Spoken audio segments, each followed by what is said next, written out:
إن الحمد لله نحمده ونستعينه ونستغفره ونعوذ بالله من شرور أنفسنا ومن سيئات أعمالنا من يهده الله فلا مضل له ومن يضلل فلا هادي له وأشهد أن لا إله إلا الله وحده لا شريك له وأشهد أن محمدًا عبده ورسوله صلى الله تعالى عليه وآله وسلم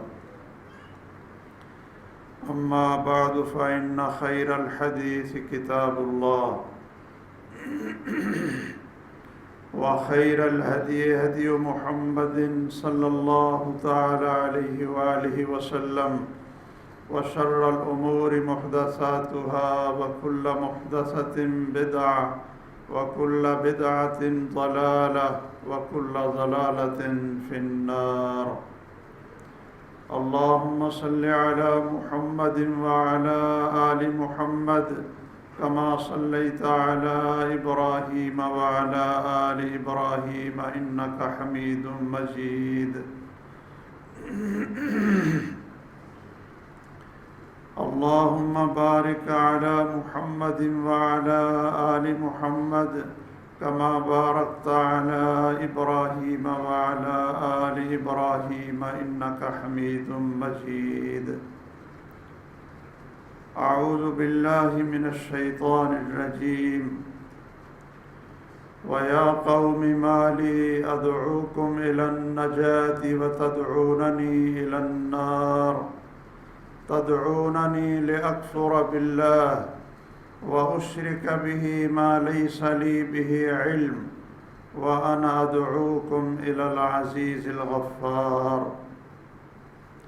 وقال صلى الله تعالى عليه وآله وسلم من يعش منكم بعدي فسيرى اختلافا كثيرا فعليكم بسنتي وسنة الخلفاء الراشدين المهديين عضوا عليها بالنواجذ وإياكم ومحدثات الأمور فإن كل محدثة بدعة وكل بدعة ضلالة وكل ضلالة في النار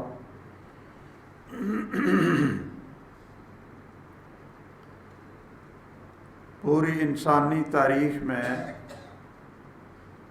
لوگوں کا یہ رویہ رہا ہے کہ جب بھی کسی نے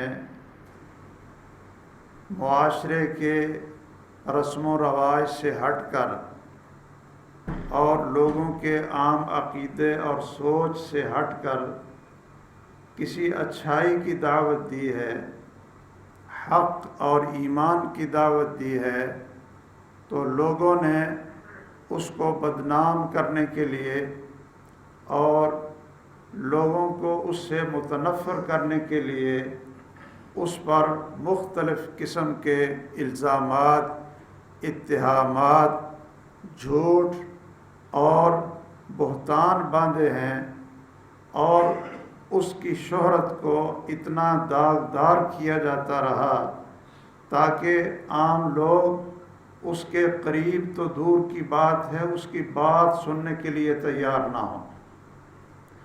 آپ تمام انبیاء علیہم السلام کی تاریخ کو دیکھ لیں کہ جب بھی کوئی پیغمبر اپنی قوم میں اللہ کی طرف دعوت دیتا تھا اور اپنی رسالت اور نبوت کی طرف دعوت دیتا تھا، ایک اللہ کی بندگی کی طرف، حسن اخلاق کی طرف، اور اللہ کے جو حقوق ہیں اور بندوں کے حقوق ہیں ان کی طرف، شراب سے روکنے کی طرف دعوت دیتا تھا، تو ہر پیغمبر کے بارے میں لوگوں نے ان کو گالیاں بھی دیں، ان کو برا بھی کہا، ان کو بدنام بھی کیا، اور ان کو فسادی اور فتنہ باز بھی کہا۔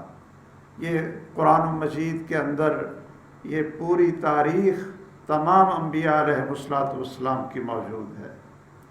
اسی طرح سب سے آخری پیغمبر رحمت للعالمین، اکرم الخلق اور سید الاولین والآخرین تمام کائنات کا خوبصورت انسان اور تمام اہل مکہ کے اندر ہی نہیں بلکہ سب لوگوں میں الصادق الامین کے نام سے شہرت پانے والا شخص اور اتنا خوبصورت اخلاق والا شخص کہ مکہ کے لوگ بھی اگر کسی نوجوان کے حسن کو اور اس کی طہارت کو، اس کی صداقت کو بطور مثال بیان کرتے تھے تو ان کو سوائے محمد صلی اللہ تعالیٰ علیہ وسلم کے کوئی اور مثال بھی نظر نہیں آتی تھی۔ 40 سال تک یہ شخص اپنی قوم کا ہیرو رہا، 40 سال تک، اور 35 سال کی عمر میں سارے اہل مکہ نے جب حجر اسود کو رکھنا تھا تو ان کو ہی اپنا منصف اور اپنا جج بنا کر ایک ایسی جنگ کو روک دیا گیا کہ شاید اس جنگ کے نتیجے میں پورے مکے کی گلیوں اور قبائل کے اندر خون بہہ جاتا۔ اتنا خوبصورت اخلاق والا انسان، لیکن جب اس نے صرف ایک ہی بات کی کہ لوگوں عبادت صرف ایک اللہ کی ہے، وہ تمہارا خالق اور مالک ہے، اور لوگوں مجھے اللہ نے اپنا رسول بنا کر بھیجا ہے، میں تمہیں اچھائی کا حکم دیتا ہوں اور تمہیں برائی سے روکتا ہوں۔ بس یہ بات کہنی تھی، لا الہ الا اللہ کی دعوت دینی تھی، تو گھر سے ہی سب سے پہلے سکے چچا بھی ہیں، پڑوسی بھی ہیں، اور آپ کی عظمت کو جانتے بھی ہیں، اور سیرت کی کتابوں کے مطابق انہوں نے آپ کی بیٹیوں کے ساتھ اپنے بیٹوں کے رشتے بھی کیے ہوئے ہیں، جس کو ابو لہب کہتے ہیں، سگا چچا، وہی سب سے پہلے کھڑا ہوتا ہے اور کہتا ہے تبا لک الہذا دعوتنا، نعوذ باللہ، تجھے ہلاکت ہو، تجھے تباہی ہو، تو نے ہم سب کو اس لیے بلایا تھا۔ میرے بھائیوں، آخر کیا وجہ تھی کہ 40 سال ایک شخص اس قوم کا ہیرو ہے اور کوئی داغ نہیں ہے، کسی بھی لحاظ سے کوئی داغ نہیں ہے، لوگوں پر ترس کرنے والا، لیکن اچانک جب حق کی دعوت دی اور اپنی رسالت کی دعوت دی اور اچھائی کی دعوت دی تو نعوذ باللہ وہ شخص پاگل بھی بن گیا، استغفر اللہ، مجنون بھی بن گیا، جادوگر بھی بن گیا۔ صرف یہی نہیں بلکہ اس شخص کو فتنہ باز بھی کہا،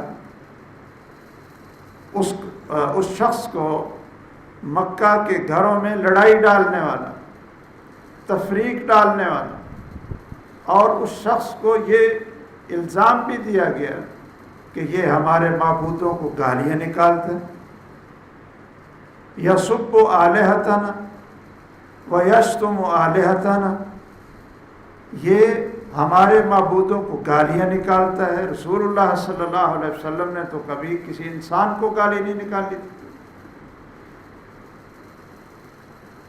وہ کون سا الزام تھا جو رسول اللہ صلی اللہ علیہ وسلم کے اوپر لگایا نہیں گیا؟ اور لوگ پھر آپ کے پاس آنے سے ڈرتے، آپ کی بات سننے سے ڈرتے، اس طرح مشہور کیا کہ ان کی بات نہ سننا، یہ تو بڑا جادوگر ہے، اس کی بات میں کشش پڑی ہے۔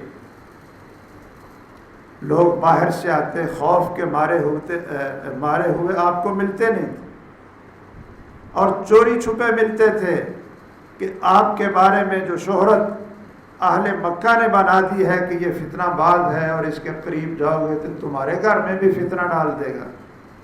نعوذ باللہ، یہ ساری تہمتیں اور یہ سارے الزامات محمد الرسول اللہ صلی اللہ علیہ وسلم کے اوپر لگائے گئے، لیکن حقیقت کیا تھی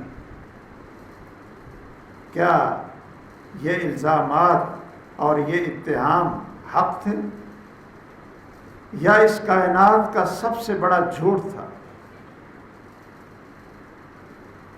یہ سب سے بڑا جھوٹ تھا، بہتان تھا۔ رحمت للعالمین کو تو اللہ نے وہ خوبیاں عطا فرمائی تھیں کہ سارے نبیوں کی خوبیاں اکٹھی کر لیں تو محمد الرسول اللہ صلی اللہ علیہ وسلم ایک کے اندر وہ ساری خوبیاں موجود ہیں۔ دنیا کے کسی سخی اور اچھے انسان کی خوبیوں کو اکٹھا کر لیں تو وہ ساری کی ساری اگر ایک شخص میں نظر آتی ہیں تو وہ محمد الرسول اللہ صلی اللہ علیہ وسلم کی ذات گرامی تھی۔ میرے بھائیوں اور بزرگوں، بالکل اسی طرح بر صغیر کے اندر جب شرک عام تھا، جب قرآن مجید کی تعلیم کو چھوڑا گیا اور جب قرآن مجید کے ترجمے کو جرم قرار دیا گیا، جب رسول اللہ صلی اللہ تعالیٰ علیہ وسلم کی احادیث کو عمل کرنا اس کو رسول اللہ کی توہین قرار دیا گیا اور تقلید نے اتنی سختی کے ساتھ ڈیرے ڈالے کہ کوئی شخص بھی اس تقلیدی بندھن سے کوئی نکلنا چاہتا تو اس کو جلا وطن ہونا پڑتا، اس کو ہجرت کرنی پڑتی تھی، اور کوئی حدیث کو بیان کرتا تو کہتے تھے یہ فتنہ باز ہے، کوئی توحید کی بات کرتا اس کو فتنہ باز کہتے تھے، اور قبر پرستی عام تھی، قبروں پر سجدے آج بھی ہیں، غیر اللہ کو مشکل کشا بنا کر اور امتیوں کے طریقوں اور فتووں کو اپنا دین بنا کر لوگوں نے اسی کو دین سمجھ لیا تھا، قرآن کو بھی چھوڑا اور توحید کو چھوڑا، قبر پرستی کو عام کیا اور محمد الرسول اللہ صلی اللہ تعالیٰ علیہ وسلم کی احادیث کو چھوڑ کر فقہا کے ہیلے اور صوفیوں کے طریقے اور ذکر اور تزکیہ نفس کے نقشبندی ہے، سہروردی ہے، چشتی ہے، قادری ہے، ان چیزوں کو اپنا دین بنا کر لوگوں کو اس طرف لگایا گیا۔ لیکن اللہ کی شان ہے کہ جس نے ہر دور کے اندر اپنی دعوت اور اپنی حق کی آواز کو پہنچانا تھا اور لوگوں پر حجت قائم کرنی تھی، تاکہ جو شخص جہنم کے راستے پر جاتا ہے اس کو بھی پتہ ہونا چاہیے اور جو جنت کے راستے پر چلنا چاہتا ہے اس کو بھی پتہ ہونا چاہیے۔ چنانچہ اللہ حضر الجلال نے ایسے لوگ پیدا کیے، ایسے لوگ پیدا کیے جس طرح گمراہ قوموں کے اندر، امتوں کے اندر اللہ حضر الجلال توحید اور سنت کا چراغ جلاتے ہیں پیغمبر کی شکل میں، تاکہ لوگوں کو صحیح حق کی دعوت دی جائے۔ اسی طرح اس بر صغیر میں اللہ تعالیٰ نے ایسے بندوں کو پیدا کیا، ایسے علماء کو پیدا کیا کہ جنہوں نے اس تحریک کو اٹھایا، اس دعوت کو اٹھایا اور بے عین ہی 100% اسی منہج پر اور اسی راستے پر جو محمد الرسول اللہ صلی اللہ علیہ وسلم کا راستہ تھا، جو آپ کی دعوت تھی، جو آپ کا طریقہ کار تھا اور جو صحابہ کرام رضی اللہ تعالی عنہم کا طریقہ کار تھا، اسی نہج پر اس امت کو دعوت دینے کی کوشش کی، تو وہی ہوا کہ ان کو ایسے ایسے نام دے کر، ایسے ایسے الزام لگا کر، بہتان لگا کر ان کو بدنام کیا گیا اور ان کو ایک گالی بنا دیا گیا کہ ان کی بات نہ سنو، ان کے قریب نہ آؤ، یہ بہت پیڑے لوگ اور بہت گندے لوگ ہیں اور یہ آپ کے دین کو برباد کرنے والے لوگ۔ یہ تحریک اور یہ دعوت اہل حدیث کی دعوت سے مشہور ہوئی۔ اہل حدیث نے الحمدللہ اس بر صغیر کے اندر اس دعوت کا احیاء کیا، اس دین کو زندہ کیا جو محمد الرسول اللہ صلی اللہ علیہ وسلم اور صحابہ کرام چھوڑ کر گئے تھے۔ جب لوگ فرقوں میں بٹ گئے تھے، کوئی شافعی کے نام سے، کوئی مالکی کے نام سے، کوئی حنفی کے نام سے اور کوئی صوفی کے نام سے، کوئی قبر پرستی کے پہچان سے، کوئی حنبلی کے نام سے، بلکہ شاید اگر کوئی بڑی عمر والا بزرگ کہ جنہوں نے شاہ عبدالعزیز ملک عبدالعزیز سعودی خاندان کی مکہ اور مدینہ میں حکومت کے قیام سے پہلے اگر کسی نے حج کیا ہو، اس سے پہلے کسی نے حج کیا ہو، تو بیت اللہ کے اندر بھی 4 مصلے ہوتے تھے، 4 مصلے ہوتے تھے اور 4 اذانیں دی جاتی تھی اور 4 امام ہوتے تھے، 4 امام ہوتے تھے۔ ہر فرقہ اپنے ٹائم پر نماز اور اپنے امام کے پیچھے نماز، وہ اللہ کے گھر میں، اور 4 فرقے کیا کہتے تھے؟ ہم حق پر ہیں۔ 4 ائمہ کی تقلید میں اذان کا وقت الگ، ہم حق پر ہیں جی، نماز کا طریقہ الگ، ہم حق پر ہیں جی، ایک دوسرے کے پیچھے نماز نہیں ہوتی، ہم حق پر ہیں جی، ایک اللہ کے گھر میں، توحید کے گھر میں، جس نے پوری انسانیت کو ایک اللہ کی دعوت دی، اس کے اندر بھی 4 مصلے اور 4 اذانیں اور 4 امام اور 4 جماعتیں ہوتی تھیں۔ یہ تو اللہ تعالیٰ جزائے خیر دے ملک عبدالعزیز کو رحمہ اللہ، ان کی قبر کو منور کرے کہ انہوں نے اس فتنے کو بیت اللہ سے ختم کیا، اور پھر وہ 4 بھی آپس میں لڑتے رہتے تھے۔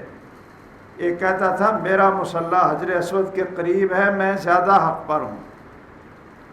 دوسرا کہتا تھا میرا مصلی حتیم کی طرف ہے اور وہ بیت اللہ کا حصہ ہے، میں زیادہ حق پر ہوں۔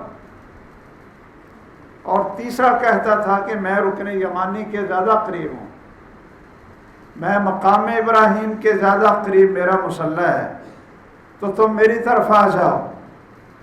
یہ جہالت کے نمونے اس دور کے بھی کئی بزرگوں نے دیکھے ہوں گے جن کو اللہ نے لمبی عمر دی اور انہوں نے اس دور میں حج کیا، اور کہتے کیا تھے؟ سارے حق پر ہیں، ہم مقلد ہیں، یہ بھی ٹھیک ہے، یہ بھی ٹھیک ہے۔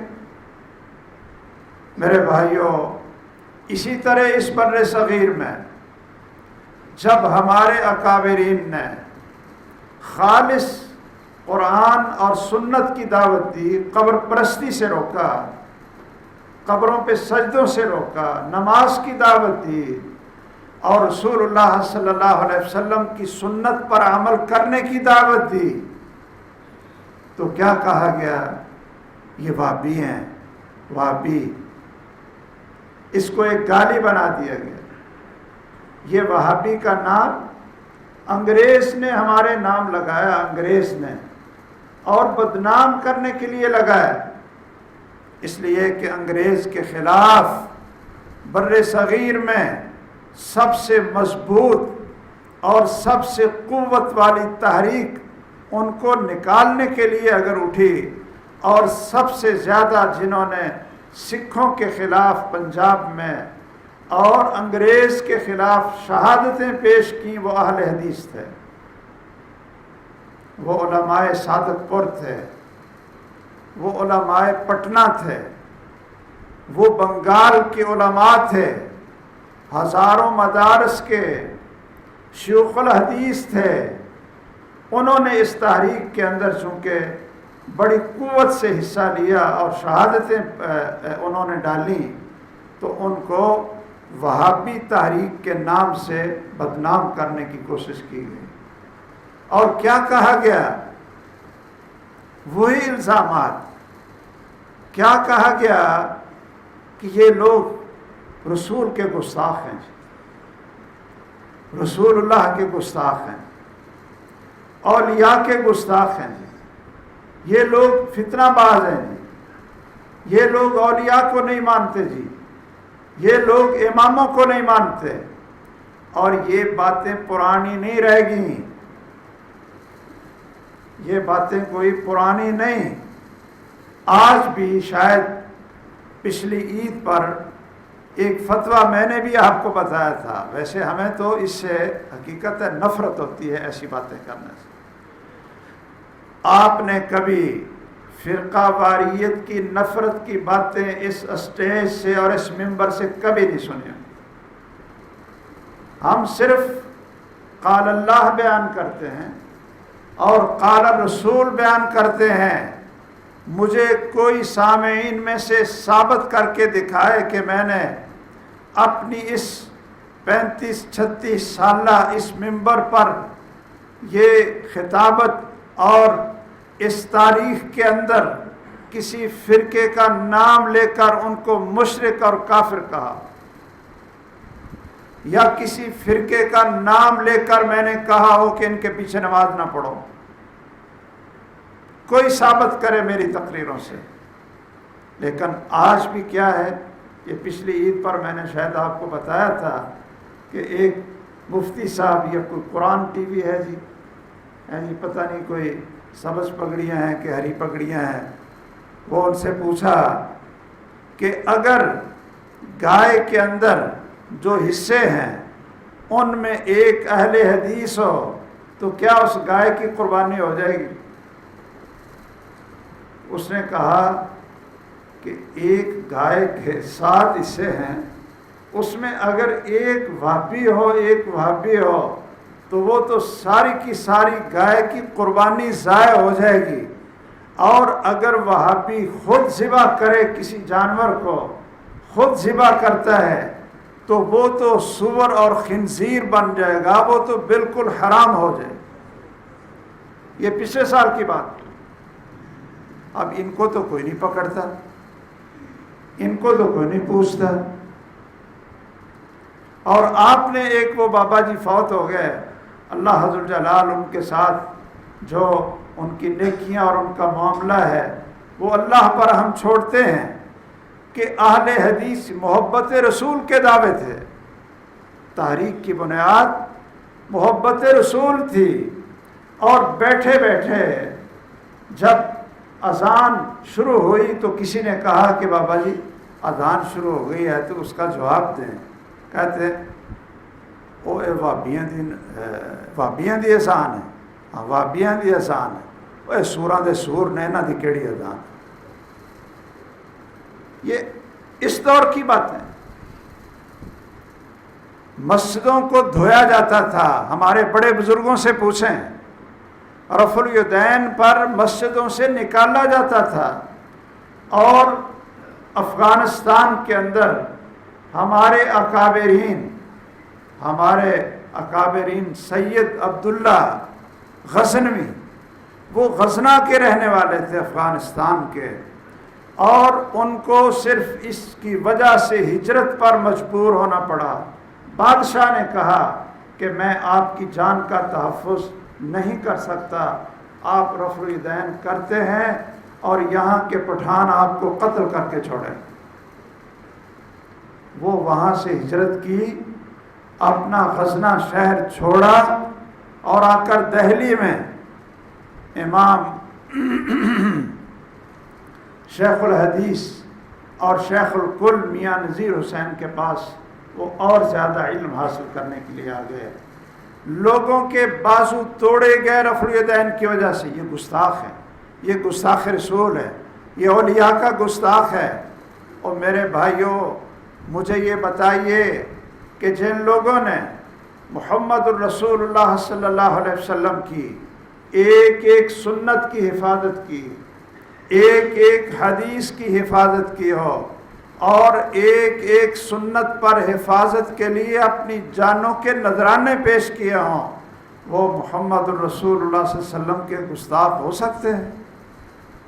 کتنا بڑا اتہام ہے، کتنا بڑا اتہام ہے کہ جی یہ رسول اللہ کی قدر بڑے بھائی جتنی جانتے ہیں۔ وہ ہم سے تو پوچھ لیتے ہیں، کوئی ہمارے دلوں کو ٹٹول کر تو دیکھ لیتے ہیں، کوئی ہمارے بزرگوں سے تو پوچھ لیتے ہیں کہ محمد الرسول اللہ صلی اللہ علیہ وسلم کی محبت دل کے اندر کتنی ہے اور کیسی ہے کہ ایک ایک سنت پر قربانیاں دینے والے ہیں۔ اور ائمہ کا احترام، یہ اماموں کے گستاخ ہیں، ائمہ کا احترام بھی سیکھنا ہو تو ہم سے سیکھیں۔ ہم تو سب اماموں کو اپنا امام مانتے ہیں، اپنا امام مانتے ہیں، لیکن جب کوئی بات ان کی ایسی ہو جو محمد الرسول اللہ صلی اللہ علیہ وسلم کی بات سے نہ ملتی ہو تو پھر ہم کس کا احترام سب سے زیادہ کرتے ہیں؟ محمد الرسول اللہ صلی اللہ علیہ وسلم کا احترام زیادہ کرتے ہیں۔ کیا یہ گستاخی ہے یا احترام ہے؟ گستاخی تو یہ ہے، گستاخی تو یہ ہے، گستاخ رسول کہنا ہو، ہم تو نہیں کہتے، لیکن کہنا ہو تو پھر رسول اللہ کی حدیث بھی سناتے جائیں، صحیح بخاری کی حدیث بھی پیش کرتے جائیں، نکال کر دکھاتے جائیں، اس کی صحت کو بھی مانتے ہوں، اس کو ثابت بھی مانتے ہوں، اور پھر اس کو قبول کرنے کی بجائے اپنے کسی امام کی بات کو ترجیح دیتے ہوں اور رسول اللہ صلی اللہ علیہ وسلم کی بات کو پاؤں سے ٹھکرا کر ادھر پھینک دیتے ہوں۔ گستاخی کس کو کہتے ہیں؟ گستاخی کس کو کہتے ہیں؟ ہم نے تو آپ کی ہر حدیث کو سینے پر لگایا اور عمل کیا، اور ہمارے بزرگوں کی زبانیں اونچی آمین کہنے کی وجہ سے کاٹی گئی۔ اکبر شاہ نجیب آبادی، آپ نے اس مورخ کا نام سنا ہوگا، ان کی ایک کتاب ہے قول فیصل کے نام سے، انہوں نے ایک کتاب لکھی، اس کے اندر انہوں نے واقعات لکھے کہ اس بر صغیر اور افغانستان کے اندر لوگوں نے رفع الیدین کرنے کی وجہ سے اہل حدیث کے ہاتھوں کو توڑا، اور نماز کے اندر اشارہ کرنے کی وجہ سے، اشارہ کرتے ہیں نا ہم تشہد میں، یہ سنت ہے رسول اللہ صلی اللہ علیہ وسلم، سنت ہے۔ اب اس کی بڑی تکلیف ہوتی تھی، کہتے تھے اچھا اشارے کا یہ تو نماز خراب ہو جاتی ہے، اشارہ کرنے سے حرکت ہوتی ہے اور یہ نماز خراب ہو جاتی ہے، اور اشارہ کرنے سے تو یہ پتہ چلتا ہے بھی اللہ اوپر ہے، اللہ تعالیٰ اوپر ہے، تو اللہ تو ہر جگہ پر ہے، اللہ تعالیٰ تو ہر چیز میں اللہ ہے، آپ کہتے ہیں اوپر۔ میرے بھائیوں، اس طرح بدنام کیا گیا، اولیاء کے گستاخ ہیں، اولیاء کے گستاخ ہیں، پتہ نہیں کہاں کہاں کن کن کتابوں کے حوالے نکال کر جھوٹ بول کر بہتان لگا کر ہم سے لوگوں کو متنفر کیا گیا۔ یہ درود کے منکر ہیں جی، درود کے منکر ہیں۔ مجھے یہ جب مسجد حسن یہ جب ہم نے بنانی تھی ایڈن گارڈن میں، تو میں جب وہ بات کرنے کے لیے گیا تو وہاں ایک پمفلٹ میرے سامنے رکھا، کہنے لگے جی آپ مسجد لینے کے لیے آئے ہیں اور لوگ کہتے ہیں کہ یہ جو اہل حدیث ہیں وہابی ہیں یہ درود کے منکر ہیں، تو یہاں تو شور پڑا ہوا۔ میں نے کہا اچھا جی، میں نے کہا آپ بھی ماشاءاللہ عقل مند ہیں، سمجھدار ہیں، آپ اتنے بڑے کاروباری ہیں، تو کیا مجھے یہ بتائیے کہ مسلمانوں کا کوئی آدمی بھی درود شریف کے بغیر نماز پڑھتا ہے؟ کہتا ہے جی نہیں۔ میں نے کہا سارے درود شریف پڑھتے ہیں نماز میں؟ اتحیات پڑھا، اس کے بعد کیا پڑھتے ہیں جی؟ درود شریف پڑھتے ہیں۔ میں نے کہا ہم پڑھتے ہیں، اور وہ خود دیوبندی تھا۔ میں نے کہا وہ ہمیں ہی درود کے منکر نہیں کہتے، وہ آپ کو بھی کہتے ہیں، اس لیے کہ جس درود کی وجہ سے وہ منکر کہتے ہیں وہ اذان سے پہلے الصلاۃ والسلام علیک یا رسول اللہ، وہ کہتے ہیں تم یہ نہیں پڑھتے ہو، لہذا درود کے منکر ہو تو آپ بھی منکر ہیں۔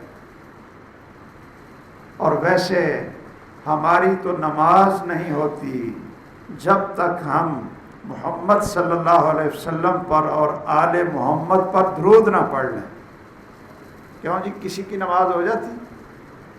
یا کبھی کسی اہل حدیث نے درود شریف کے بغیر نماز پڑھی ہو، لیکن جھوٹ بولنے والے، بہتان لگانے والے، اور میں کوئی اور سخت لفظ نہیں بولتا، ان لوگوں کو شرم آنی چاہیے کہ وہ یہ کہیں کہ یہ اہل حدیث اہل بیت کے بھی گستاخ ہیں جی، آل محمد کے بھی گستاخ ہیں جی، اور رسول اللہ کے بھی گستاخ ہیں جی، یہ درود نہیں پڑھتے۔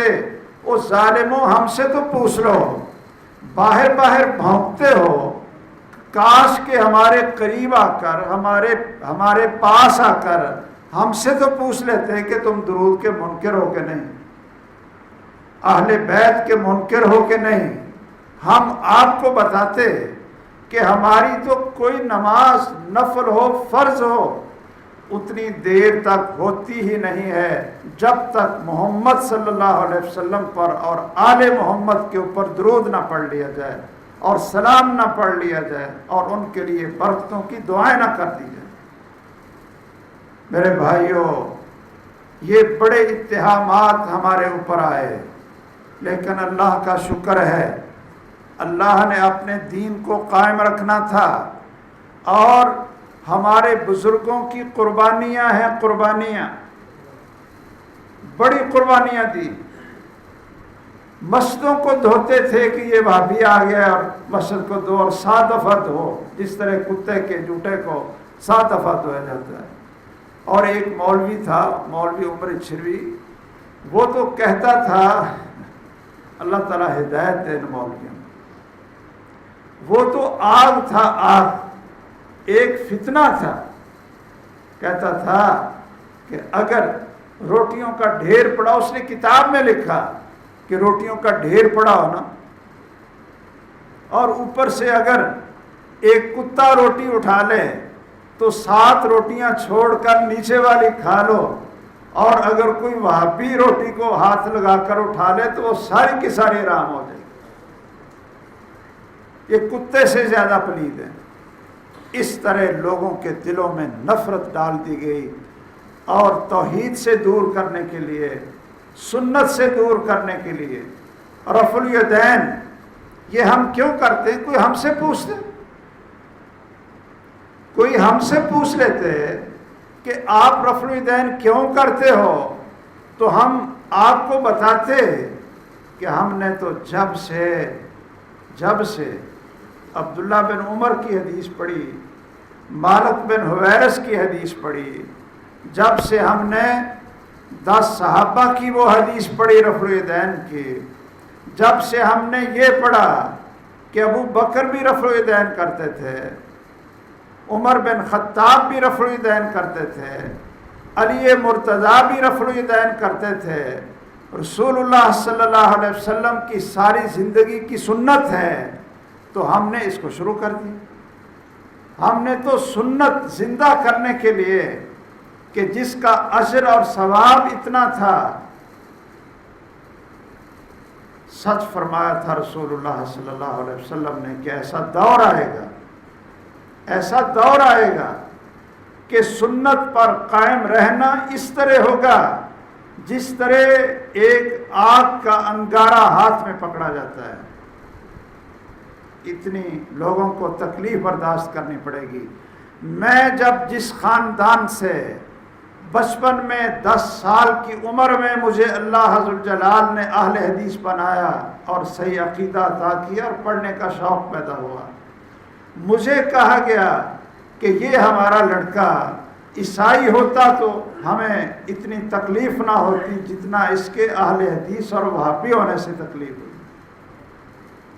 کہتے تھے کہ اس کو اہل حدیث نہیں بننے دینا، اس کو مولوی نہیں بننے دینا، لیکن اللہ نے بھی، اللہ کی اپنی چاہت تھی، اللہ ذوالجلال نے صرف اہل حدیث ہی نہیں بنایا بلکہ اہل حدیثوں کا مولوی بھی بنا۔ الحمدللہ الحمدللہ۔ یہ ائمہ کے گستاخ ہیں۔ اچھا جی، ائمہ کے گستاخ ہیں۔ ہم تو سارے ائمہ کی اس بات کو سینے سے لگائے بیٹھے ہیں کہ سب نے کہا تھا اترکوا قولی بقول رسول اللہ صلی اللہ علیہ وسلم، کہ لوگوں جب رسول اللہ کی بات آ جائے تو ہماری بات کو چھوڑ دو، وہ معصوم عن الخطا، وہ پیغمبر ہیں، اور یہی ہماری دعوت ہے۔ اور رفع الیدین کی سنت سے لوگوں کو بھگانے کے لیے ایسے بہتان باندھے گئے، ایسے جھوٹ گڑھے گئے کہ جو دنیا کی آج تک کسی کتاب کے اندر نہیں لکھے ہیں، صرف لوگوں کو اہل حدیث سے متنفر کرنے کے لیے۔ کیا کہ جی رفع الیدین تو اس وقت کرتے تھے جب لوگ بغلوں میں بت لے کر آتے تھے اور وہ بت گرانے کے لیے رسول اللہ صلی اللہ علیہ وسلم نے کہا تھا کہ رفع الیدین کر لو، بت گرانے کے لیے کہا تھا کہ رفع الیدین۔ یہ کہاں لکھا ہے؟ کیا اس کا حوالہ ہے؟ ہم تو جو عمل کرتے ہیں اس کے حوالے دیتے ہیں، بخاری شریف کے حوالے دیتے ہیں، صحیح مسلم کے حوالے دیتے ہیں۔ اب اس جھوٹ کا کوئی حوالہ دنیا کی کسی جھوٹی کتاب کے اندر لوگوں نے مشہور کر دیا۔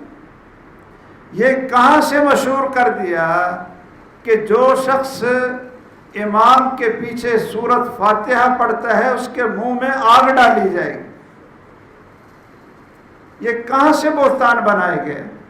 یہ صرف اہل حدیث کی تحریک سے لوگوں کو متنفر کرنے کے لیے قرآن کے بارے میں یہ بات مشہور کی گئی کہ اگر تم قرآن کا ترجمہ پڑھو گے، اس کو سمجھنے کی کوشش کرو گے تو گمراہ ہو جاؤ، حدیث کو پڑھو گے تو گمراہ ہو جاؤ گے۔ لیکن اللہ کا شکر ہے یہ تحریک زندہ ہے، اور رسول اللہ صلی اللہ علیہ وسلم نے خوشخبری دی تھی، لا تزال طائفۃ من امتی، میری امت کے اندر افتراق پیدا ہوگا، فرقے پیدا ہوں گے، اور 73 فرقے بنیں گے، 72 جہنم میں جائیں گے، صرف ایک جنت میں جائے گا۔ اس کی پہچان اور نشانی پوچھی تو آپ نے فرمایا کہ جو میرے طریقے پر اور میرے صحابہ کے طریقے پر ہو، میرے طریقے پر۔ اب وہ فرقہ نہیں ہے جو رسول اللہ کی حدیث بیان کرے، جو قرآن بیان کرے، جو صحابہ کرام کا طریقہ بیان کرے۔ فرقہ وہ بنتا ہے جو اس سے الگ ہو کر کسی اور کا نام لے۔ اہل حدیث تو قال اللہ اور قال الرسول کے علاوہ کسی کا نام ہی نہیں لیتے۔ کیا قرآن کی آیت پڑھنا فرقہ واریت ہے؟ حدیث رسول کو بیان کرنا یہ فرقہ واریت ہے؟ حدیث کو بیان کرنا یہ فرقہ واریت ہے؟ یا رسول اللہ کی تعلیم ہے، یا رسول اللہ صلی اللہ علیہ وسلم کی نماز کی دعوت دینا کہ رسول اللہ جیسی نماز پڑھو، یہ فرقہ واریت ہے؟ یہ اچھی طرح فرق سمجھ لیں، جو قال رسول اللہ کہے وہ فرقہ واریت نہیں ہوتی، اور جو قال الرسول کو چھوڑ کر کسی امام کا نام لے لیتا ہے، کسی امتی کا نام لے لیتا ہے، کسی شہر دیوبند بریلوی کا نام لے لیتا ہے، کسی کوفے اور بصرے کا نام لے لیتا ہے، وہ در حقیقت فرقہ واریت کی دعوت دے رہا ہے جو امت کے اندر انتشار پیدا کر رہا. لوگوں میں اختلاف ہونا تھا، آپ کی پشین گوئی تھی اور اختلاف ہوا،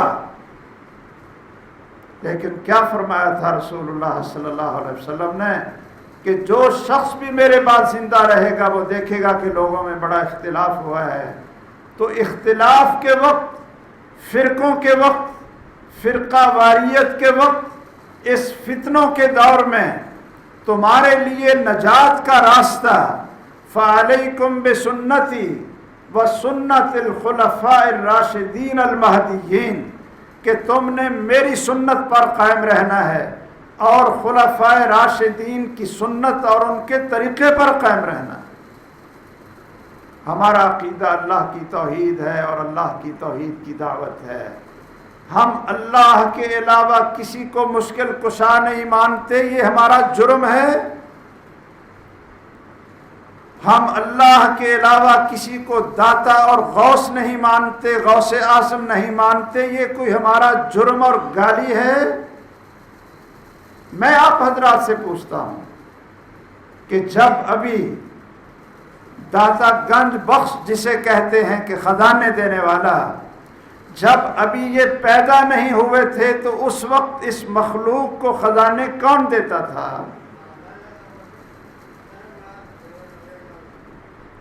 اس وقت کون دیتا تھا خزانے لوگوں کو؟ یہ درمیان میں بولنا صحیح نہیں. کسی کو کوئی اعتراض ہے میری بات پر تو وہ جمعے کے بعد بیٹھے، ہاں جمعے کے بعد میرے پاس آئے. یہ کسی کو میں اس بات کی اجازت نہیں دوں گا کہ خطبے کے اندر بولے. میں ہمیشہ کہتا ہوں کسی کو اعتراض ہے اور کسی کو میری کسی دلیل پر اعتراض ہے، میں جمعے کے بعد سے بھاگتا نہیں ہوں، یہاں بیٹھتا ہوں اور ہر ایک کو دعوت دیتا ہوں. لیکن خطبے کے درمیان بولنا یہ خطبے کی بھی توہین ہے اور قال اللہ اور قال الرسول کی بھی توہین ہے، جس کو میں قطعاً برداشت نہیں کروں گا. خبردار اگر کوئی خطبے کے درمیان بولتا ہے بعد میں آئے، میرے پاس آئیں. میں یہ اعلان کرتا ہوں کہ غوث اعظم دستگیر، مصیبت کے وقت ہاتھوں کو پکڑنے والا، اگر اللہ کے علاوہ کوئی اور ہے تو جب پیر عبد القادر جیلانی ابھی پیدا نہیں ہوئے تھے اس وقت دستگیر کون تھا؟ اللہ تھا. وہ تو ابھی پیدا نہیں ہوئے تھے. جب سیدنا علی مرتضی رضی اللہ تعالیٰ عنہ ابھی پیدا نہیں ہوئے تھے اس وقت اس کائنات کی مشکلیں اور کائنات کی مدد کون کرتا تھا؟ سیدنا علی رضی اللہ تعالیٰ عنہ ابھی پیدا نہیں ہوئے تھے، ابھی پیدا نہیں ہوئے اور پھر وہ شہید کیے گئے. وہ اپنے بیٹوں کی مشکل میدان کربلا میں دور نہ کر سکے.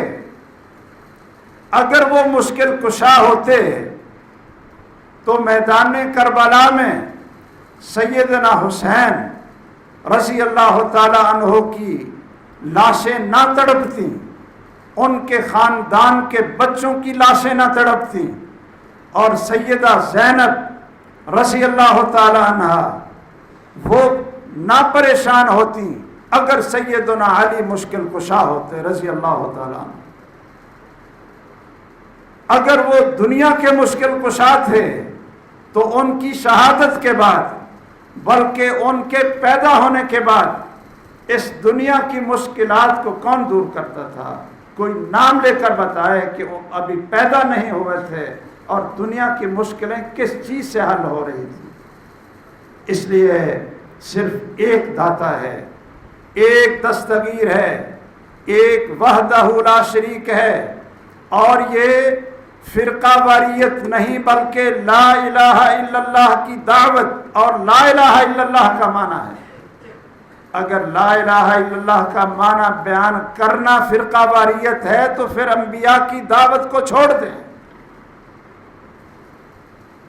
محمد الرسول اللہ صلی اللہ علیہ وسلم کو ہم بڑے بھائی جتنی قدر نہیں جانتے، اور لوگوں بڑے بھائی سے تو اختلاف بھی ہو سکتا ہے، بڑے بھائی کی بات کو تو رد بھی کیا جا سکتا ہے، ہمارا عقیدہ ہم سے پوچھو، ہمارا عقیدہ ہم سے پوچھو، ہم یہ سمجھتے ہیں یہ پوری کائنات اکٹھی ہو جائے، سارے انبیاء ایک طرف ہوں، وہ سارے کے سارے، آپ تو بھائی کا کہتے ہیں، سارے انبیاء اول سے آخر تک ایک طرف ہوں، وہ محمد الرسول اللہ صلی اللہ علیہ وسلم کے مرتبے اور مقام کو نہیں پہنچ سکتے۔ لیکن آپ اتنے مرتبے کے باوجود نہ تو آپ نور من نور اللہ ہیں، نہ آپ عالم الغیب ہیں، اور نہ آپ خالق ہیں، اور نہ ہی آپ معبود ہیں۔ آپ کو سجدہ کرنا بھی حرام ہے، آپ سے مانگنا بھی شرک ہے، اور رسول اللہ صلی اللہ تعالی علیہ وسلم کو اللہ کے برابر بنا کر ان کو مشکل کشا کہنا اور ان سے حاجتیں مانگنا یہ بھی شرک ہے۔ وہ مخلوق ہیں، اللہ کے بندے ہیں، اللہ خالق ہے۔ مخلوق اور خالق کی آپس کے اندر کیا نسبت ہو سکتی ہے؟ وہ بھی اللہ کے محتاج ہیں، اللہ کے فقیر ہیں، اللہ سے مانگنے والے ہیں۔ یا ایھا الناس انتم الفقراء الی اللہ، اے دنیا جہاں کے لوگوں تم سب اللہ کے فقیر اور محتاج ہو۔ نبی بھی اللہ کے فقیر تھے، سیدنا حسین بھی اللہ کے فقیر تھے، سیدنا علی رضی اللہ تعالیٰ عنہ وہ بھی اللہ کے فقیر تھے، اور جن کو پنجتن پاک کہہ کر ہم حاجت روا سمجھتے ہیں وہ بھی سارے کے سارے اللہ کے فقیر تھے اور اللہ کے محتاج تھے۔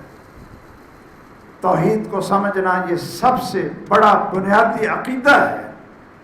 میں ایک مجلس میں تھا، توحید بیان کرتے باتیں کرتے یہ پنجتن پاک کا نام آیا۔ میں نے کہا پنجتن پاک ہی نہیں ہیں بلکہ رسول اللہ صلی اللہ علیہ وسلم کی ساری بیویاں پاک ہیں، آپ کے سارے صحابہ پاک ہیں، خلفائے اربعہ بھی پاک ہیں، سارے بدری پاک ہیں، اور جو صرف پنجتن پاک کہتا ہے وہ محمد الرسول اللہ کی بیویوں کا بھی گستاخ ہے، اور ابو بکر اور عمر فاروق کا بھی گستاخ ہے۔ سارے صحابہ پاک، اللہ نے ان کو پاک قرار دیا۔ میں نے کہا کہ یہ تو سارے اللہ کے محتاج تھے، تو ایک آدمی بڑا اچھل پڑا، کہتے ہیں اچھا جی پنجتن پاک بھی اللہ کے محتاج تھے؟ تو میں نے کہا سارے اللہ کے محتاج تھے، اللہ نے ان کو پیدا کیا تھا، اللہ نے ان کو پیدا کیا تھا، وہ اللہ سے مانگتے تھے، ان کو علم غیب نہیں تھا۔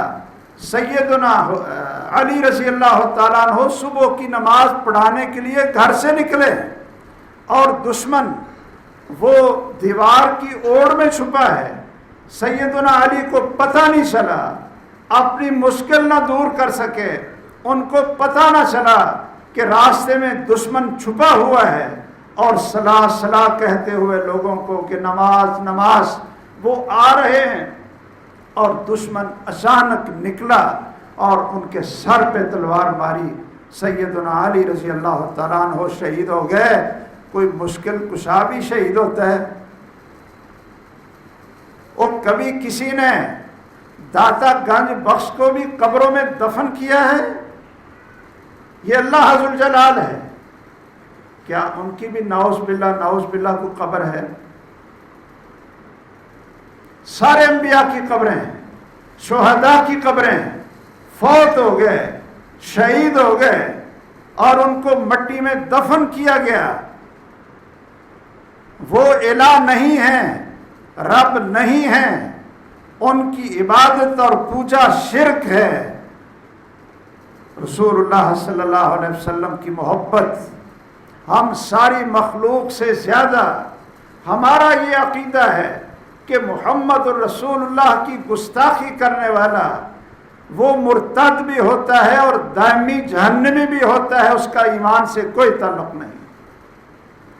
اولیاء کی گستاخی کرنے والا وہ اللہ کا دشمن ہے، اولیاء کی گستاخی کرنے والا، اور ائمہ کرام کی گستاخی کرنے والا بدقسمت ہے، بدقسمت ہے، اور صحابہ کرام میں سے کسی ایک کی گستاخی کرنے والا بد نصیب ہے، ایمان سے خارج ہے، بدبخت ہے وہ شخص جو کسی اولیاء اللہ میں سے کسی کی گستاخی کرے اور جو صحابہ کرام میں سے کسی کی گستاخی کرے۔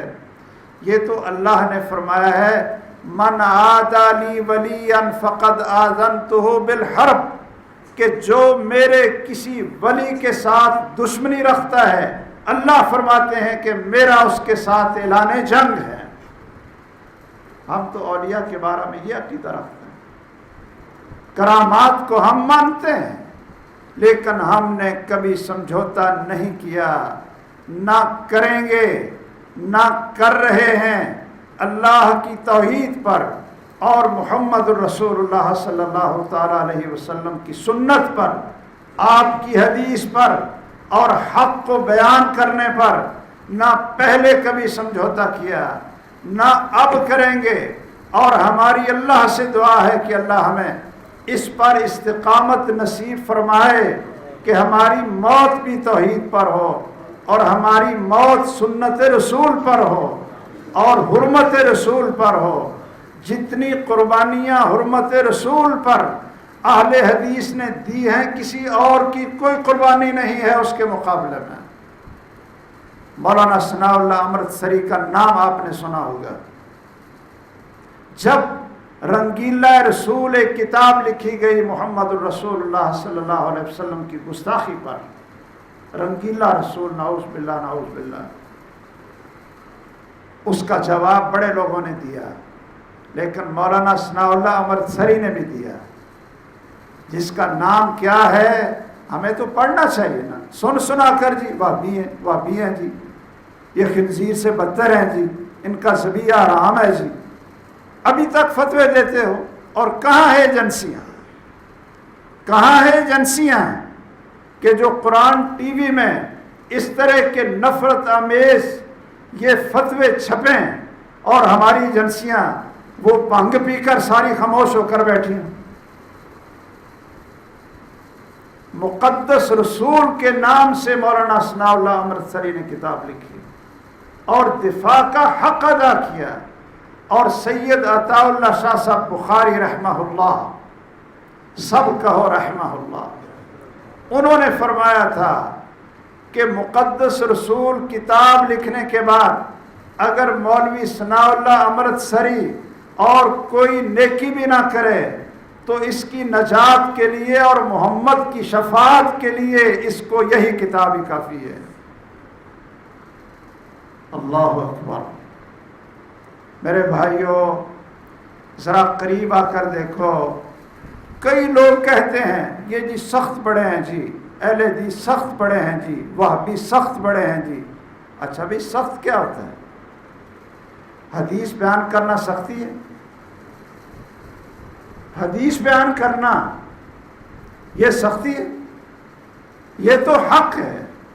ہاں سختی یہ ہے، میں آپ کو بتاتا ہوں، تکبر کیا ہے؟ تکبر، رسول اللہ صلی اللہ علیہ وسلم نے فرمایا جس کے دل میں ذرہ بھر تکبر ہوا وہ جنت میں داخل نہیں ہوگا، ذرہ بھر تکبر ہوا۔ تو صحابہ نے پوچھا کہ جی ہم سارے چاہتے ہیں کپڑے خوبصورت ہوں، جوتا خوبصورت ہو، مال دولت کی ریل پیل ہو، تو یہ تو تکبر نہیں؟ تو رسول اللہ صلی اللہ علیہ وسلم نے فرمایا کہ نہیں، یہ تکبر نہیں۔ تکبر کیا ہے؟ بطر الحق و غمت الناس، بد اخلاقی۔ اور تکبر یہ ہے کہ تمہیں حق بات کہی جائے اور تم انکار کر دو، ٹھکرا دو اور لوگوں کو حقیر سمجھو۔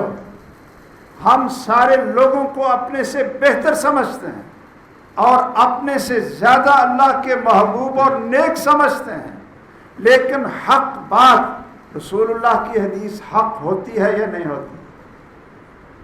آپ کی زبان سے اگر نکلتا ہے تو حق نکلتا ہے، حق کے علاوہ کچھ نہیں نکلتا، حق نکلتا ہے محمد الرسول اللہ صلی اللہ علیہ وسلم کی زبان مبارک سے۔ تو کیا حدیث سنانا یہ تکبر ہے؟ حدیث کو نہ ماننا تکبر ہے، سنت کو چھوڑ دینا تکبر ہے۔ آپ نے کسی کا اخلاق دیکھنا ہو، اس کو ایک حدیث سنا کر دیکھ لیں، ایک حدیث سنا دیں، پتہ چل جائے گا کہ کتنا اخلاق کا پتہ چل جائے گا۔ اس لیے ہم تو آپ لوگوں سے محبت کرنے والے، آپ کو قریب کرنے والے، آپ ہمارے پاس تو بیٹھ کر دیکھیں کہ سوائے توحید اور سنت کے اور کسی چیز کی خوشبو نہیں آئے گی۔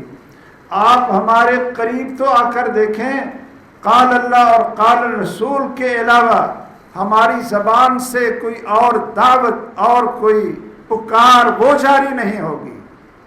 اس لیے میں رمضان کا آخری خطبہ، شاید آج آخری ہو یا آئندہ خطبہ بھی ہو جائے، اللہ بہتر جانتا ہے، میں پورا سال اہل حدیث کا نام نہیں لیتا، لیکن سال کے رمضان کے آخری خطبے میں اپنی پہچان ضرور کرواتا ہوں کہ لوگ اہل حدیث کو بھی فرقہ سمجھتے ہیں، جس طرح اپنے اپنے فرقے بنائے۔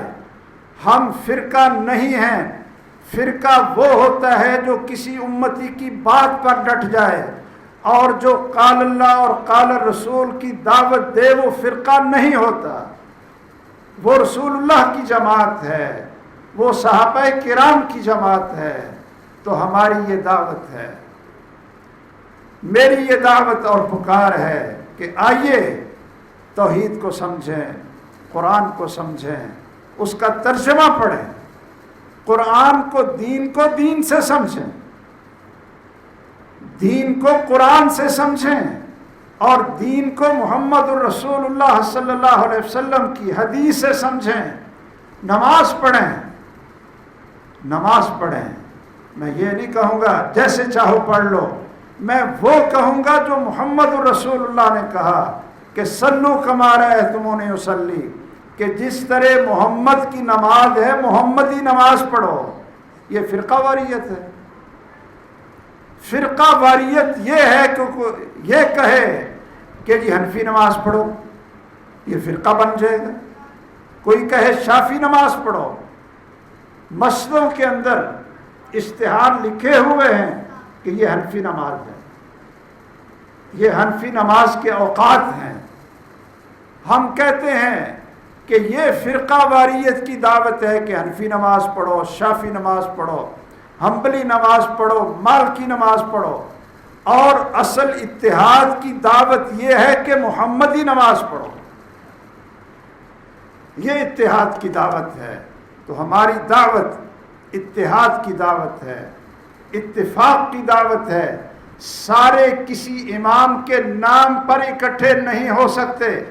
اگر کسی نام پر اکٹھے ہو سکتے ہیں تو وہ صرف اور صرف محمد الرسول اللہ صلی اللہ علیہ وسلم کا نام ہے۔ تو آئیے محمد پر اکٹھے ہو جائیں، محمد پر اکٹھے ہو جائیں، قرآن پر اکٹھے ہو جائیں، سنت رسول پر اکٹھے ہو جائیں۔ کسی امتی پر پوری امت اکٹھی نہیں ہو سکتی، لیکن امت کے سربراہ محمد صلی اللہ علیہ وسلم کے اوپر ساری امت اکٹھی ہو سکتی ہے۔ ہم اس اتحاد کی دعوت دیتے ہیں، وَاعْتَصِمُوا بِحَبْلِ اللَّهِ جَمِيعًا وَلَا تَفَرَّقُوا، کہ لوگوں اللہ کی رسی قرآن کو پکڑ لو سارے مل کر، اور فرقوں میں بٹ کر اس امت کو ذلیل نہ کرو، امت کو رسوا نہ کرو۔ 1.5 ارب سے زیادہ مسلمان ہوں، اور فلسطین کے اندر آج ہماری بیٹیاں وہ چیخ چیخ کر صلاح الدین ایوبی کو پکار رہی ہوں کہ ایوبی تم قبر سے نکلا اور ہمارے سروں کے اوپر دوپٹہ رکھ دو۔ 1.5 ارب سے زیادہ مسلمان ہیں۔ ایٹمی طاقت بھی یہ پاکستان موجود ہے جو اپنی مصیبت میں پھنسا ہوا ہے، اس نے فلسطین کے مسلمانوں کی کیا مدد کرنی؟ اس فرقہ واریت کے ناسور نے اور اس سیاسی تفریق نے، الگ الگ ملکوں کی تقسیم نے اس امت کی عزت کو برباد کیا، اور آج ہماری بیٹیاں پکار رہی ہیں۔ آپ نے سوشل میڈیا میں دیکھا، اگر کسی کو رونا نہیں آتا، کسی کو غیرت نہیں آتی، تو شاید اس کے اندر کوئی ایمان کا حصہ ہے یا نہیں ہے۔ اس لیے آپس میں اتحاد پیدا کریں، ایک امت بن جائے، ان ہذہ امتکم امۃ واحدہ۔ اور اگر افتراق نظر بھی آتا ہے تو یہ نہ کہو سب ٹھیک ہیں جی، سارے فرقے ٹھیک ہیں۔ سارے ٹھیک نہیں ہوتے، صرف ایک ٹھیک ہوتا ہے جو قال اللہ اور قال رسول کے مطابق ہوتا ہے، لیکن ہم تو سب کے ساتھ چلنے کے لیے تیار ہیں۔ اہل حدیث کی تاریخ ہے، پاکستان بننے کے بعد آپ سب لوگوں نے دیکھا، کوئی تحریک ختم نبوت کے نام پر چلی ہو، حرمت رسول کے نام پر چلی ہو، دین اسلام کے نام پر چلی ہو، تو اہل حدیث علماء نے اس کے اندر ہراول دستے کا کردار ادا کیا ہے۔ ہم سب کلمہ پڑھنے والوں کے ساتھ مل کر چلتے بھی ہیں اور چلنے کے لیے تیار بھی ہیں، جہاں اسلام کا نام ہوگا اور محمد کا نام ہوگا۔ اللہ عز و جلال ہمیں توفیق دے، ہم حق کو پہچانیں اور رمضان سے یہ فائدہ اٹھا لیں، دعائیں کر لیں۔ اللہم ارنا الحق حقا وارزقنا اتباعہ وارنا الباطل باطلا وارزقنا اجتنابہ۔ اللہ ہمیں حق دکھا دے اور حق پر چلنے کی توفیق دے دے۔ اے اللہ ہمیں باطل بھی دکھا دے اور باطل سے دور رہنے کی توفیق دے دے۔ آمین وآخر دعوانا الحمدللہ رب العالمین۔ ان الحمد للہ نحمده ونستعینه ونستغفره ونعوذ باللہ من شرور انفسنا ومن سیئات اعمالنا، من يهده الله فلا مضل له ومن يضلل فلا هادي له، واشهد ان لا اله الا الله وحده لا شريك له، واشهد ان محمدا عبده ورسوله صلی اللہ تعالی علیہ وآلہ وسلم۔ اما بعد،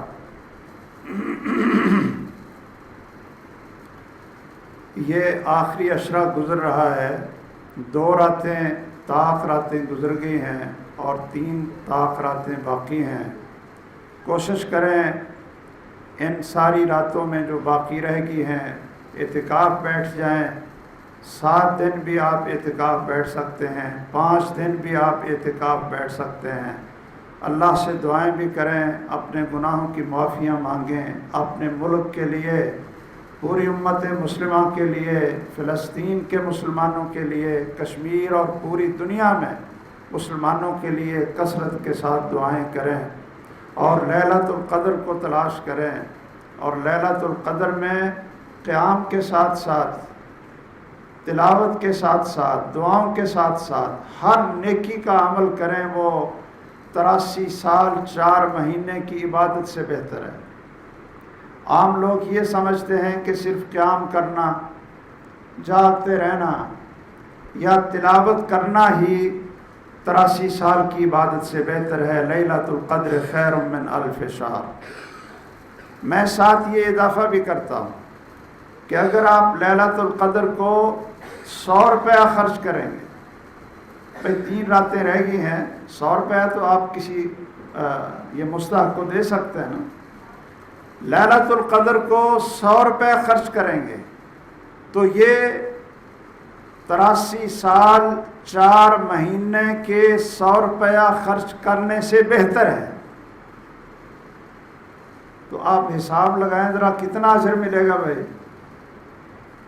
اور میں نے جب سے یہ پڑھا تو میرا ایک دفعہ دل بھی کیا کہ میں یہ بات سنا کرنا کسی لیلۃ القدر طاق رات کو چندے کا اعلان کروں، سب سے زیادہ چندہ ہوگا 100 روپیہ آپ لیلۃ القدر کو خرچ کریں۔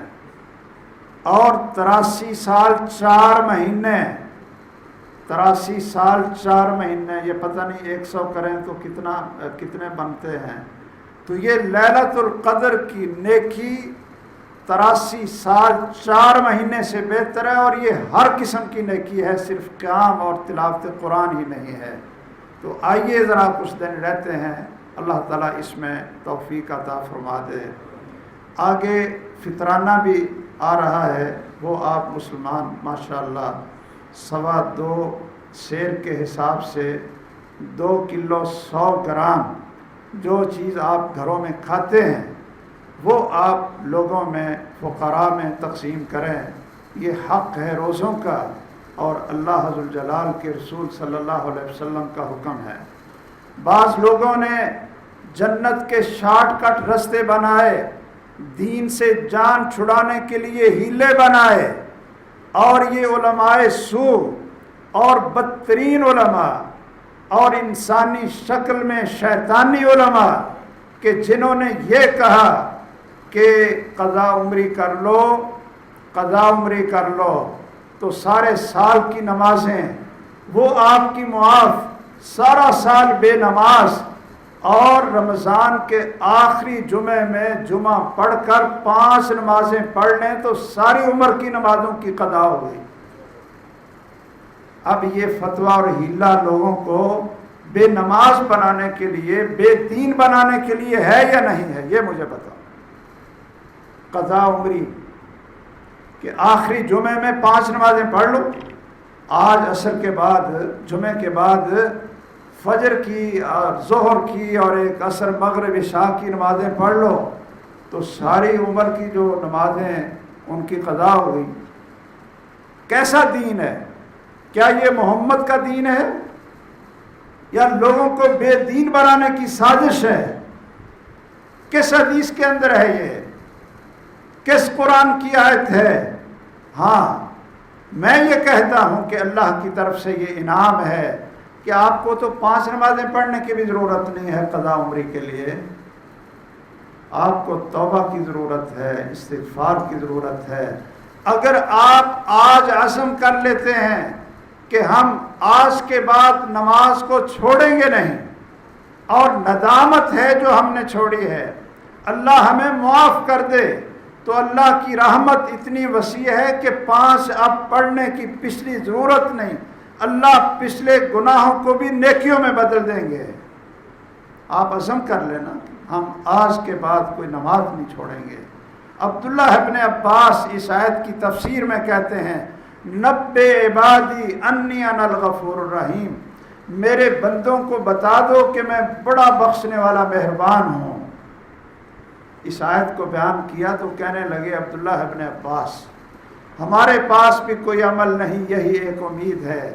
فرمانے لگے ایک گناہگار آدمی ہوگا، اللہ فرشتوں کو حکم دیں گے اس کو کھینچ کر جہنم میں ڈالو، اور اس کو کھینچ کر جہنم کی طرف لے جایا جاتا رہا ہوگا، اور وہ بولے گا، کہے گا یا اللہ، یا اللہ مجھے تجھ سے یہ امید تو نہیں تھی، میں نے تو اور امیدیں رکھی ہوئی تھیں. اللہ تعالیٰ اس سے پوچھیں گے تو نے کیا امیدیں رکھی ہوئی تھی؟ اللہ پوچھیں گے، اس کو کھینچ کر جہنم کی طرف لے جایا جا رہا ہے، اللہ پوچھیں گے تو نے میرے بارے میں کیا امیدیں رکھی ہوئی تھیں؟ وہ کہے گا کہ میں تو اس امید پر زندہ تھا کہ جب اللہ سے ملاقات ہوگی، قیامت کا دن ہوگا تو اللہ اپنی رحمت سے مجھے ڈھانپ لیں گے، میں نے تو تیرے اوپر یہ امید رکھی تھی. تو اللہ حضرت جلال فرمائیں گے اچھا تو نے یہ امیدیں رکھی تھی، تو فرشتوں کو کہیں گے اس کو چھوڑو اور اس کو جنت میں داخل کرو. اللہ ہماری بھی یہی امید ہے، کوئی اپنے عمل پر غرور نہیں ہے. اللہ ہماری بھی یہی امید ہے کہ جب تیرے ساتھ ملاقات ہوگی تو تو اپنی رحمت اور بخشش کی چادر میں ہمیں ڈھانپ لے گا اور ہمیں معاف کر دے گا. تیری رحمت اور بخشش کا واسطہ ہے کہ ہمارے گناہوں کو معاف کر دے، بیماروں کو شفا عطا فرما دے، تنگ دستوں کو خوشحال بنا دے. پریشان لوگوں کو ان کی پریشانیاں خوشیوں اور مسرتوں میں بدل دے۔ اے اللہ جو فوت ہو گئے ہیں ان کی قبروں کو جنت کا باغ بنا دے۔ اے اللہ مسلمانوں کے حال پر رحم فرما، ہمارے حال پر رحم فرما۔ اللہ اہل فلسطین کی مدد فرما، اہل کشمیر کی مدد فرما۔ کشمیر تو ویسے ہی آپ بول گئے ہیں نا جی، یہ جہاد کشمیر کے نام پر بچوں کو قربان کروانے والے اور لوگوں کو لوٹنے والے آج سب غائب ہو گئے، اور کشمیر کی آواز سننے کے لیے آج کوئی تیار نہیں ہے۔ یہ سب جھوٹ اور نفاق اور فراڈ کی سازشیں کوئی جہاد کے نام پر، کوئی خلافت کے نام پر چلتی رہیں اور لوگوں کو دھوکہ دیا جاتا رہا۔ لیکن اللہ ہم تجھ سے ہی دعا کرتے ہیں، اللہ سارے مسلمانوں کی مدد فرما، اپنی مخلوق کی مدد فرما۔ ہماری عید کی نماز انشاءاللہ سنت کے مطابق اگر موسم صحیح رہا، جو کہ امید ہے انشاءاللہ، تو ہم یہ میدان میں نماز پڑھیں گے۔ ساتھ پارک ہے، 6:30 بجے عید کی نماز انشاءاللہ وہ کھڑی ہو جائے گی 6:30 بجے ٹائم پر، اور اگر موسم خراب ہوا تو پھر مسجد کے اندر انشاءاللہ عید کی نماز ہوگی۔ اور آج کا جو اعلان ہے وہ مرکز ابراہیم کے لیے ہے، جو 6 کنال جگہ اللہ نے مرکز تربیہ کو دی، اور وہاں تعلیم کا کام جاری ہے الحمدللہ۔ اور اس سال 6 کنال جگہ ہمارا یہ پروگرام بنا ہے کہ جو پہلے 5 کمرے بنے ہیں اب ان میں ہم اضافہ بھی کریں، اور اس علاقے کے زیادہ لوگوں کو تعلیم کی طرف، تربیت کی طرف اور اخلاق کی تعلیم کی طرف ہم زیادہ کو دعوت دیں۔ تو آپ سے بھرپور اپیل ہے کہ آج مرکز تربیہ کے لیے آج چندے کا اعلان ہے، آپ لوگ اس میں بڑھ چڑھ کر حصہ لیں۔ اللہ حضر جلال توفیق دے، جو صحیح بات نکلی اللہ اس کو قبول کر لے، جو خطا نکلی اللہ حضر جلال اس کو معاف کر دے۔ کسی کو کوئی اشکال ہو تو میں موجود ہوں، حاضر ہوں، وہ آ کر اپنے اشکال کو دور کر سکتا ہے۔ اللہم انصر الاسلام والمسلمین، اللہم دمر اعداء الدین، اللہم لا تسلط علینا من لا یرحمونا، اللہم اعز الاسلام والمسلمین، اللہم اعز الاسلام والمسلمین، اللہم انصر المظلومین فی کل مکان، اللہم انصرهم نصرا عزیزا، اللہم انصر المظلومین فی فلسطین، اللہم انصر المظلومین فی کشمیر، اللہم انصر المظلومین فی کل مکان، اللہم انصرهم نصرا عزیزا، اللہم اشف مرضانا ومرضى المسلمین واشف انت الشافی لا شفاء الا شفاءک شفاء لا یغادر سقما، اللہم اغفر للمؤمنین والمؤمنات والمسلمین والمسلمات الاحیاء منهم والاموات، وصلی اللہ علی سیدنا ومولانا محمد وعلى آلہ وصحابہ اجمعین۔ اقول قولی ھذا واستغفر اللہ لی ولکم۔